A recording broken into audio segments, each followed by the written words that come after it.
Good morning बच्चों। Test 2 में level 2 के ऊपर 13 नंबर क्वेश्चन है। क्वेश्चन देखते हैं और हम इसको सॉल्व करते हैं बच्चों। क्वेश्चन कह रहा है क्या? क्वेश्चन कह रहा है in shown diagram all surfaces are smooth and pulley and strings are light. अच्छा, अब आगे कह रहा है find value of force F for which mass 20 kg moves upward with acceleration a dash equal to 2 metre per second square. भाई question कह रहा है कि इस फोर्स की वैल्यू क्या होनी चाहिए ताकि ये मास ऊपर के डायरेक्शन में 2 मीटर पर सेकेंड स्क्वायर से मूव करे। दिया गया है कि स्ट्रिंग लाइट है, कहीं भी कोई भी फ्रिक्शन हमारे पास नहीं है और पुली भी क्या है, लाइट और स्मूथ है। अच्छा, इसमें जो ऑप्शन ए है वो करेक्ट है बच्चों, है ना। तो चलिए बच्चों क्वेश्चन को सॉल्व करते हैं और देखते हैं कि ये हमारा कैसे करेक्ट हुआ, है ना। ये ऑप्शन कैसे करेक्ट है ये हम सॉल्व करके फाइंड करते हैं बच्चों।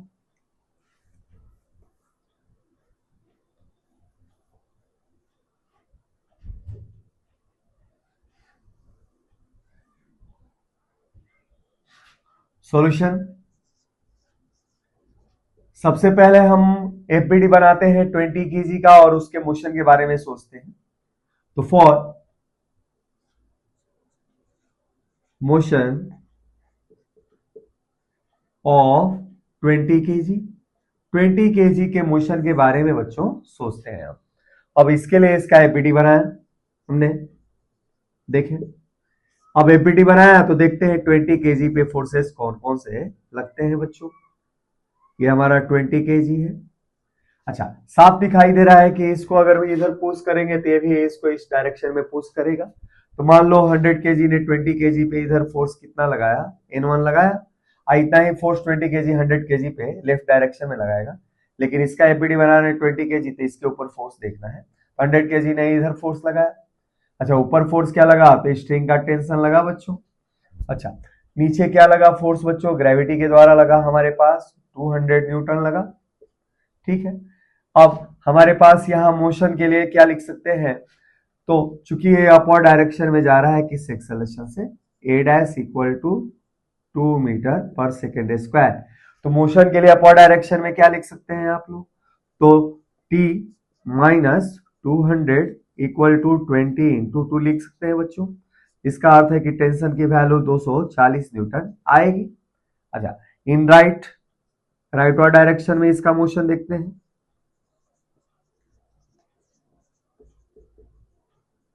राइट वार्ड डायरेक्शन में क्या हो रहा है बच्चों इसके साथ, इसके मोशन को सोचने से पहले हम फिर से 100 केजी का पहले यहाँ एपीडी बनाते हैं। तो फॉर मोशन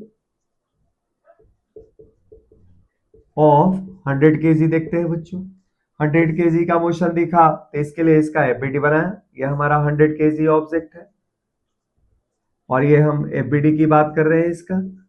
अब देखते हैं इसमें फोर्सेस क्या लगते हैं। तो ग्रेविटी ने इसके ऊपर 100 जी नीचे लगाया। अब पुली पे के साथ जुड़ा हुआ स्ट्रिंग ने इसको इस डायरेक्शन में टेंशन टी से खींचा और नीचे टेंशन टी से खींचा। अच्छा, साथ में इसको इधर पुश कर रहे हो तो 20 केजी ने इसके ऊपर इधर फोर्स लगाया, क्या बच्चों, क्या लगाया, N1 के बराबर लगा।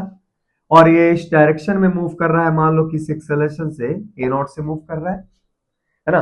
100 केजी का मान लीजिए एक्सेलरेशन कितना है, एक्सेलरेशन लेट एक्सेलरेशन इसका A0 है इक्वल टू A0 है बच्चों। तो हम क्या लिख सकते हैं, mass into acceleration that is 100 into A0 equal to क्या होगा, तो एक्सेलरेशन के डायरेक्शन में फोर्सेस पॉजिटिव, अपोजिट डायरेक्शन में नेगेटिव। तो एक्सेलरेशन के डायरेक्शन में एक फोर्स एफबीडी में केवल और केवल क्या लग रहा है बच्चों, एफ लग रहा है। तो क्या हो जाएगा ये F minus N1 minus T1 और डिवाइडेड बाई ये हो जाएगा, sorry, F minus N1 minus T1 equal to 100 A0 भाई NLM2 है। Mass into acceleration equal to acceleration में लाइन में लगने वाला टोटल फोर्स और एक्सेलरेशन के डायरेक्शन में फोर्स एफ है तो पॉजिटिव, बाकी टी और N1 क्या हो जाएंगे, नेगेटिव हो जाएंगे टोटल फोर्स काउंट करते समय। तो यहां से हमें बच्चों क्या मिल सकता है, A0 की वैल्यू मिल सकती है। ठीक है बच्चों, तो हम यहाँ पे इसको मान ले रिलेशन नंबर फर्स्ट मान लिया बच्चों। अब देखें, अब हम 20 केजी के मोशन का जब राइटवर्ड डायरेक्शन में मोशन देखते हैं इस डायरेक्शन में ये भी एक्सेलरेशन ए नॉट के साथ मूव कर रहा है 100 केजी के बराबर एक्सेलरेशन से। तो हम यहाँ लिख सकते हैं क्या, n1 equal to 20 into A not लिख सकते हैं बच्चों। n1 की वैल्यू क्या लिख सकते हैं, 20 इंटू ए नॉट। अच्छा, अगर हम इसमें इसको इस्तेमाल करें तो हमारे पास क्या हो जाएगा, 20 ए नॉट हो जाएगा, तो ये हो जाएगा 120 a not equal to F minus टी1। तो रिलेशन फर्स्ट हमारे पास इस प्रकार से आएगा, ठीक है। और फाइनल जो हमारा एफ के कैलकुलेशन के लिए इसकी एफबीडी बनाते हुए हम इसका मोशन देखते हैं। तो फॉर मोशन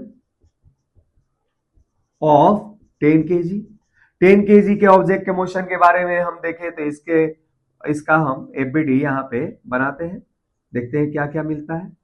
तो एक तो फोर्स लग रहा है इधर टेंशन, और एक स्यूडो फोर्स लगेगा, क्योंकि ये ऑब्जेक्ट इस 100 केजी के ऑब्जेक्ट के रिलेटिव मूव कर रहा है, और 100 केजी ऑब्जेक्ट एक्सेलरेटेड है, तो एक तरह से नॉन इनर्शियल फ्रेम है। तो इसके रिस्पेक्ट में जब ये मूव करेगा तो इसके मोशन के दौरान इसका एफबीडी बनाएंगे तो रियल फोर्सेस के साथ इसके फ्रेम के एक्सेलरेशन के ऑपोजिट डायरेक्शन में क्या लगाएंगे बच्चों, नो हम स्यूडो फोर्स लगाएंगे। तो 100 केजी के ऊपर इधर स्यूडो फोर्स क्या आएगा, तो 100 सॉरी क्या आएगा, 10 केजी है ना, तो 10 इंटू ए नॉट आएगा। अच्छा, ये दो फोर्स के एक्शन में इस डायरेक्शन में, ये इस डायरेक्शन में एक्सेलरेशन किससे मूव कर रहा है, तो मान लो उसी एक्सेलरेशन ए डैश के मैग्नीट्यूड से मूव कर रहा है, 2 मीटर पर सेकेंड स्क्वायर से मूव कर रहा है ये 10 केजी का ऑब्जेक्ट। तो आप NLM2 जब इसके लिए इस्तेमाल करेंगे तो कैसे लिख सकते हैं बच्चों, NLM2 जब इसके लिए इस्तेमाल किया तो लिख सकते हैं 10 I into 2 equal to 10 A not, है ना। अब माइनस क्या लिख सकते हैं टी, और टी की वैल्यू हमें पता है कितना है, 240 न्यूटन निकाल चुके हैं पहले से।